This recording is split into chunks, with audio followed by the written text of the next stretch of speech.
এখন বক্তৃতা রাখবেন সাবেক ইউনিয়ন সভাপতি এবং ছাত্র দলের সভাপতি সাইদুর রহমান বাচ্চু ভাই।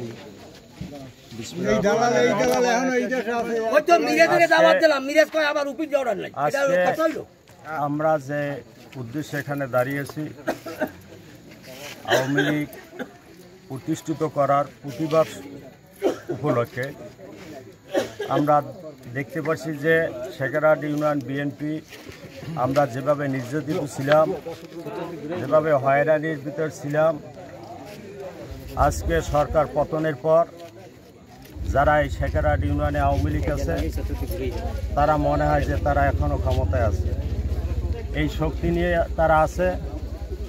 আমরা যে আগেও যে অবস্থায় ছিলাম এখনও মনে করি সেই একই অবস্থায় আছি।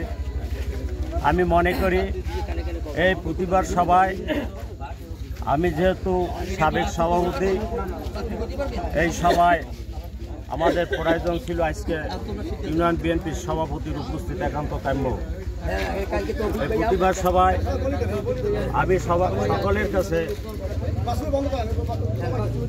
আবেদন জানাই, আজকে যেহেতু নামাজের সময় হয়ে গেছে, আগামী দিন ইউনিয়ন বিএনপির যে রানিং সভাপতি আছে তার নেতৃত্বে এটা হওয়া উচিত, এটা আমি আশা করি।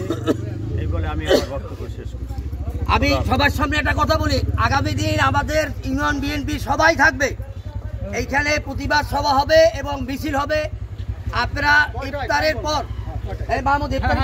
ইফতারের পরে সবাই থাকবেন, সবাই থাকবেন। আজকে হয়তো অনেকেই আসতে পারেন না, জানেন না, এর লিগে কালকে